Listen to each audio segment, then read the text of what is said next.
analyzing Effie Trinket's outfits in the Hunger Games.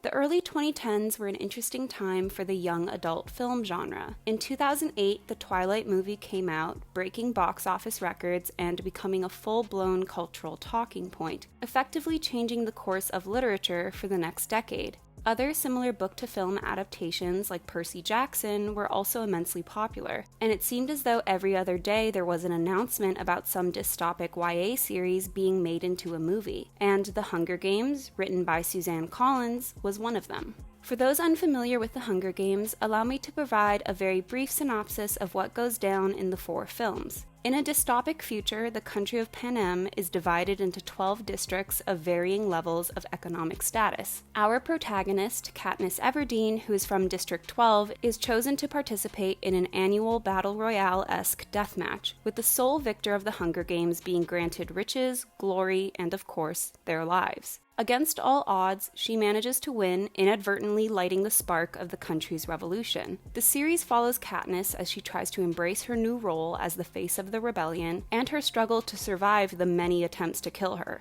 There is also a love triangle, because duh. That's the relatively non-spoilery version, but expect full spoilers in the rest of this video. So if you somehow haven't watched The Hunger Games in the last decade or so, sorry? Today I'll be looking at the elaborate costumes of only one character from The Hunger Games, Katniss's ally from the Capitol, Effie Trinket, played by Elizabeth Banks in what I consider to be one of her best acting roles. I know you might be disappointed that I'm not covering other characters from the film franchise, but honestly, Effie has more than enough outfits all by herself. As per usual, we'll be looking at the symbolism of each of her outfits, starting with 2011's Hunger Games and ending with 2015's Mockingjay Part 2. Let's get into it. The Reaping. This is our introduction to the fashion-obsessed Capitol resident that is Effie Trinket. She's introduced in the first Hunger Games book as, quote, Effie Trinket, District 12's escort, fresh from the Capitol with her scary white grin, pinkish hair, and spring green suit. Unquote. Like most book-to-film adaptations, certain changes had to be made in regard to exactly what clothing the character would wear on screen, not only to better fit the director's vision, but also to tell a more visually compelling story. Gone is the spring green suit, but her terrifying impression remains. Because spring green has a fairly happy and peaceful connotation, we saw the color used in the film when Katniss is hunting with Gale, it wouldn't be a good fit for Effie's character at this point. No one from District 12 is pleased to see her. She's both a figurative and literal eyesore. Compared to the muted, Depression-era inspired blues, grays, and browns everyone else is wearing, her fuchsia ensemble is impossible to miss, revealing to the audience Effie's vanity, inability to read a room, and ignorance towards these people's plight. Even though it's just for a little while, you get to enjoy all of this. You two are in for a treat. Crystal chandeliers, platinum doorknobs. In her mind, this is a joyous occasion, a time for her to show off and draw attention to herself, a time to be the ideal Capitol citizen. Effie has probably been planning her outfit for weeks, focusing on every minute detail from the pink and gold nails that match her lipstick to the floral earrings, choker, and fascinator. Speaking of the fascinator, as some of you might recall, 2011 was the year of the highly publicized royal wedding, and taking inspiration from the fashion we saw displayed on British royals, formal headwear was everywhere for the next few years, including, and especially, throughout the Hunger Games, where Effie wears the trend regularly. The fascinator, in combination with her suit jacket, is a subtle way of revealing to the audience that Effie is dressed formally, even by her own standards, as she is technically at work. The flower motifs, which are popular with all Capitol residents, was purposely added by costume designer Judianna Makovsky, who said in an interview with Vogue, quote, "These are people who like to watch children beat each other to death in an arena. I just thought it would be funny if these people, who have such a vicious streak in them, are sort of covered in flowers and ruffles," unquote. This visual juxtaposition is repeated with the use of the color black, with black accents being used on all of the Capitol citizens to offset the bright and bold colors they were partial to, in order to reveal the cruelty that lies beneath. You know, we have a lot of fuchsia and turquoise and pink, but in order to make it look not silly, we have a lot of black. There's a meanness to the Capitol. I mean, they like to watch children kill each other. So we decided a lot of black in there to mute the sort of brightness of the outrageous colors. Effie's eyebrows are bleached to match her wig, creating an otherworldly appearance that makes her look almost like a ghost. A clever choice, as that's likely how the people in District 12 perceive her, as someone inhuman, a bringer of death. The hairstyle itself is distinctly Marie Antoinette-esque to me, and I could definitely see Effie saying, "Let them eat cake." Without malice, of course.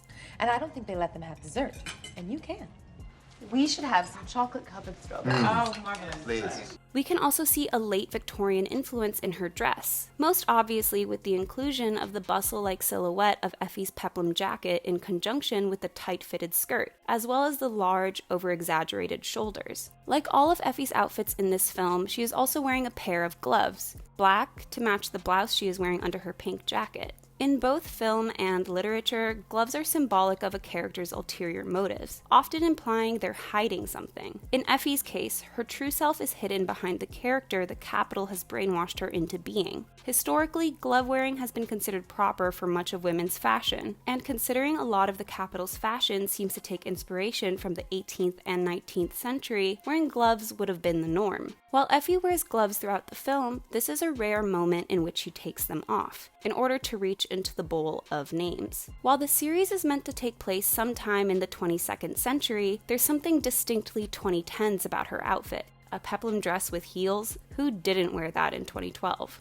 At the Capitol. Once they reach the Capitol, Effie changes into a different ensemble, a belted lavender and gold peplum dress with a floral print. Compared to the dress she wore at the reaping, this comes off as more casual, as seen with the increased amount of skin she's showing. Yes, it's obviously still over the top, but it feels less like something you'd wear to the office and more like something you'd wear to dinner with friends. While she's still wearing outlandish makeup, it's less off-putting than before. She looks more like a clown than a ghost, creating the association in the audience's mind and driving home the point that Effie is seen as a joke to the rest of the characters.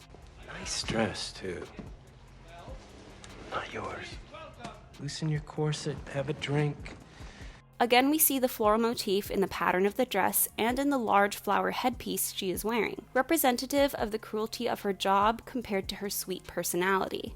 The results. After Katniss's performance for the Game Makers, Effie scolds her, worrying it will spoil her chances of a good score. This is important because higher ratings will mean sponsors. I don't think we're gonna find this funny if the Game Makers decide to take it out. On who? In the scene, she is wearing similar clothing once again, but in a different color palette for once. Her top is a shiny blue with large balloon sleeves and a dimensional flower ruff detail. Unlike her other outfits where she resembles Candy, she now looks like a peacock. Besides often being seen as a symbol of beauty and opulence, peacocks are also considered good luck charms, and this is definitely a moment where Effie feels as though she needs luck on her side. Like other outfits, Effie is once again wearing a pair of gloves, which she finally removes once the results are announced and her tributes have done well. This shows the audience that Effie was using the gloves as a shield of sorts. She was nervous about the results of Katniss and Peeta's assessment, and now that things have turned in their favor, she is able to relax, removing them and letting her guard down.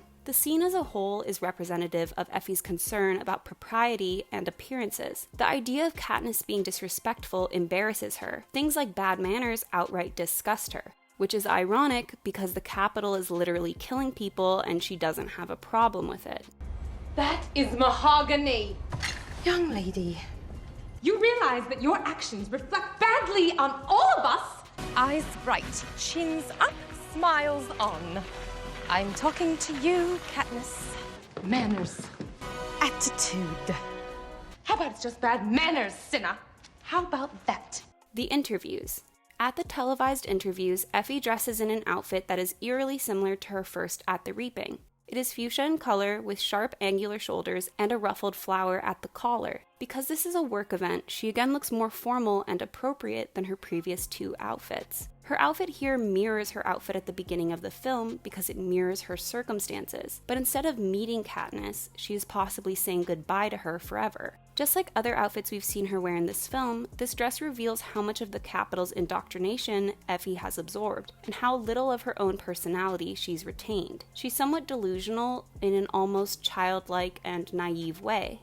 Throughout the film, Effie is the poster child of the Capitol, sickly sweet and superficial, focusing on artifice. However, it's in the visual similarities that she has to other people in the Capitol that Effie's true personality and differences from the rest begin to shine. While the rest of the Capitol enjoy seeing people suffer and love their cruel games, Effie slowly begins to understand how hard it is and what life is like for those in the other districts through her blossoming friendship with Peeta and Katniss. This is the last we see of Effie in this film. Now, on to Catching Fire.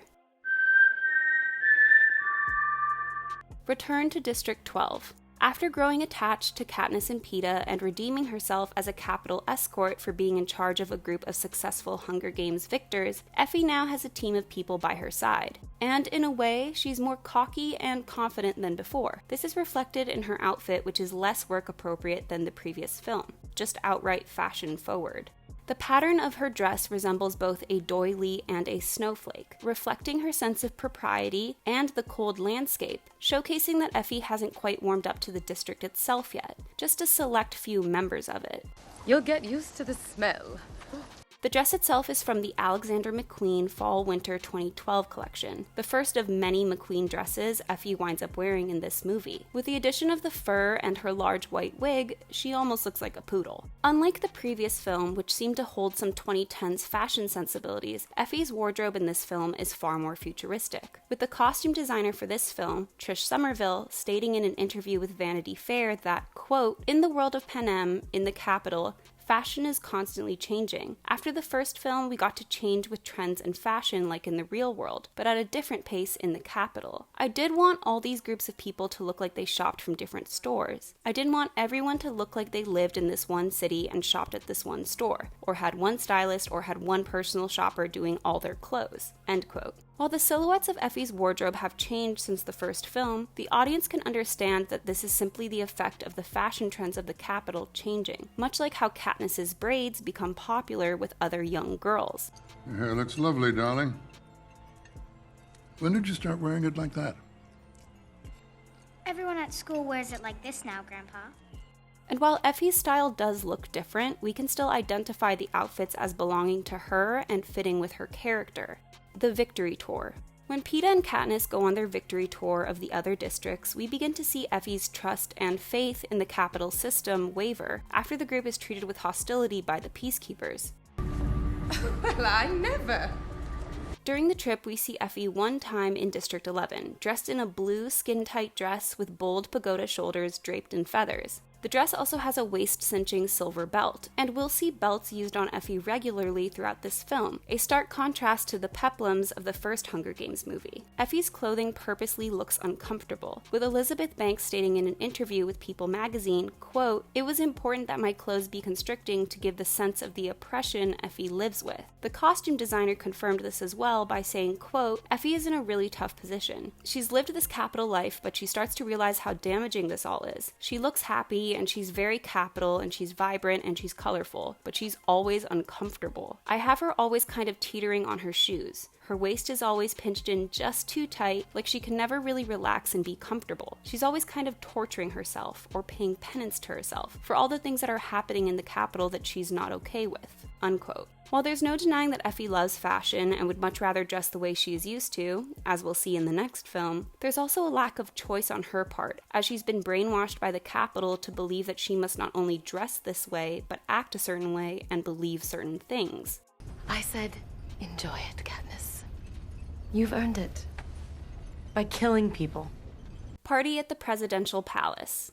While accompanying Peeta and Katniss to President Snow's annual party, Effie wears an Alexander McQueen dress and matching shoes from Fall/Winter 2012. However, unlike how it appeared on the runway, Effie is wearing the ruffled collar popped up, so it frames her face in a flower-like way. As always, she is wearing gloves, but they are sheer, giving the illusion of being gloveless. An interesting choice for Effie, as you'd think she'd want to appear as professional and proper as possible for an event like this. However, after hearing her discuss all of the people who will be at the party, we can understand why Effie decided to go for such a showy outfit. She wants attention too. Not only to satisfy her own ego, but also so she fits the part of an escort with victors. Nothing but the best for my two victors. There she is, my greatest triumph. Little superstar. everyone. We'll be here to celebrate you. Parties, celebrations, adoring fans to greet you at every stop. Everybody who's anybody is here, and they all want to meet you. This is all for you. Even the color of her dress, lilac, reflects Effie's current mindset, that because she's attached to the victors of the last Hunger Games, she is in a sense royalty, but cleverly a muted shade of purple, almost gray, not something bright and ostentatious, revealing that even she knows the achievement is not because of her, but because of someone else. The Reaping Part 2 Butterfly Boogaloo.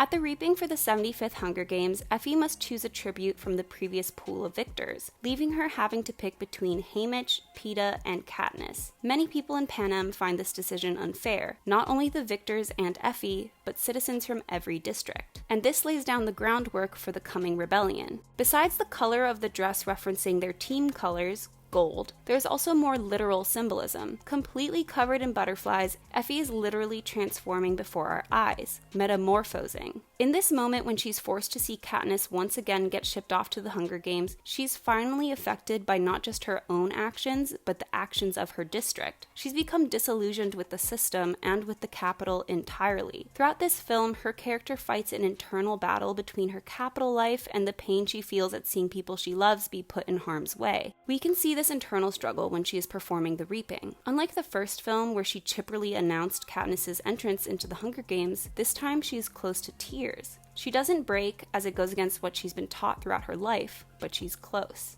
Welcome, welcome, welcome, welcome. Welcome. Our tributes from District 12.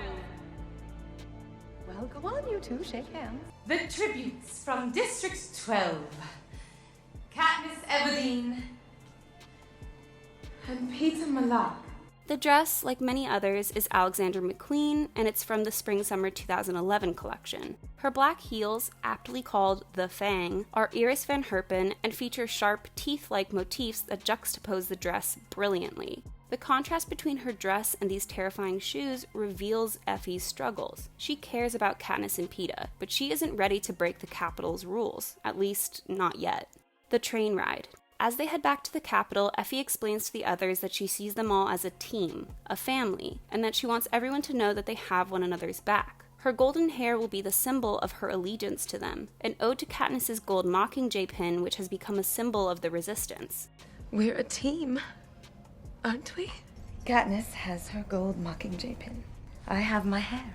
I'm going to get you two boys something gold. Show them we are a team.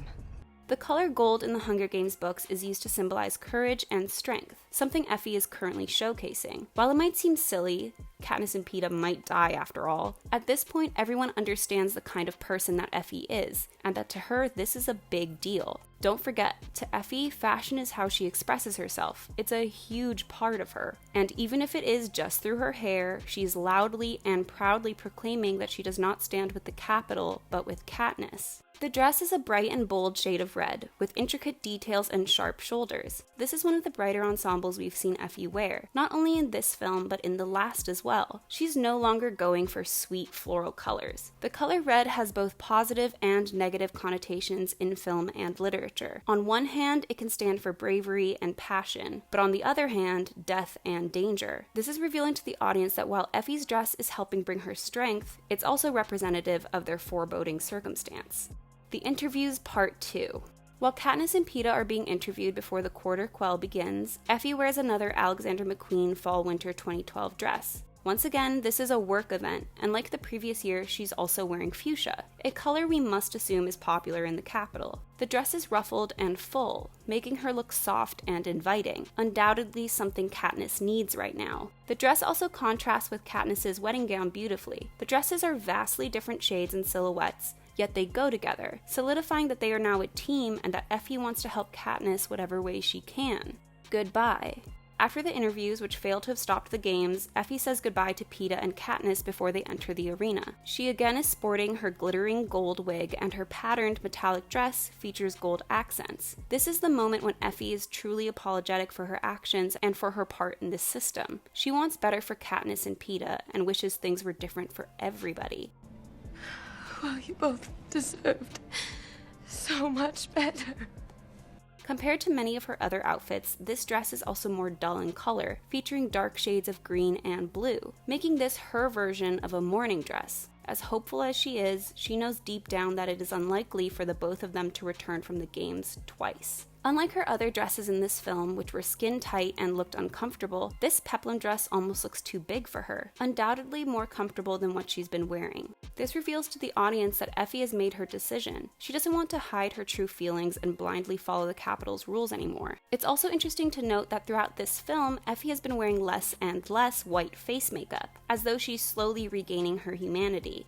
Obviously, she's still wearing the bold eyeshadow, but she doesn't come off as terrifying anymore. On to Mockingjay Part 1. Imprisoned. While Effie is relatively non-existent in the Mockingjay book, her role is greatly increased in the films, probably because she became so much more likable, largely thanks to Banks's portrayal. After Effie is captured by the rebels, becoming a political refugee, I'm a political refugee. Her eccentric wardrobe is significantly reduced. In an interview with Women's Wear Daily, costume designer duo Kurt Swanson and Bart Mueller said, quote, "She was handed 5 pieces of clothing when she got to District 13, and she had to figure out what she'd do with them. And for the rest of the film, we'll see how Effie works with what she's given. Like others in the district, she is wearing a drab gray jumpsuit uniform and has tied a matching scarf around her head to make up for the fact that she doesn't have any of her wigs. As the audience knows, fashion is the most important thing to Effie, and the fact that she currently has no control over what she can wear is no doubt what she considers the most upsetting part of this entire situation. Because Effie has spent most of her life tying one's appearance to one's respectability, she refuses to leave her room out of shame and embarrassment. She doesn't want anyone to see what she looks like and potentially get the wrong idea about her, even if they'd be wearing the exact same thing. You're free to join the rest of 13. Not looking like this. The gray color, besides exemplifying District 13's seemingly egalitarian goals, is also a reference to the colors used in the Capitol. President Snow has taken to wearing white, symbolizing his fake innocence and desire for a world without problems. And as we've seen prior, Capitol residents often wear black as a reference to their cruelty. Since gray is a combination of both of these colors, we're given some foreshadowing that perhaps all is not as it seems, and that District 13 is not as good as it's trying to appear. Reunited. After returning to Katniss's side as her stylist, Effie is able to get her hands on a few accessories that help elevate her ensemble. Miss my wigs. Luckily, I remembered that this was all the rage when I was coming up. You know, everything old can be made new again. The scarf from earlier is now tied up in a knot, creating a shape that is similar to one we might have seen on one of her wigs, and while she still doesn't have access to makeup, she has found a pair of pink sunglasses, pretty much the only color we see in all of District 13, showing the audience that Effie doesn't fit in here. As she becomes a little more fashionable, we see her spirits rise, solidifying the fact that much of Effie's confidence and happiness comes from her wardrobe. As stated earlier, Effie uses people's appearances to make assumptions about them, and right off the bat, she dislikes and is suspicious of President Coin, something we'll come to find she was right to do. Making the Mockingjay. While attempting to help Katniss with her role as the face of the rebellion, Effie updates her wardrobe once again. She seems to have taken the District 13 uniform and tailored it to become a dress, which she wears over a pair of light gray tights. Because the fabric and color is still that of the uniform, it's hardly eye-catching. But we can see a bit of Effie's old self return as she's wearing something she feels more comfortable in. She's sassier, more talkative, and more confident. You know, I like you better, Effie, without all that makeup. Oh, I like you better sober. Haymitch comments that he likes Effie more without her makeup, and while she probably disagrees, as an audience member who has seen Effie's evolution, we're on his side. Outside District 13.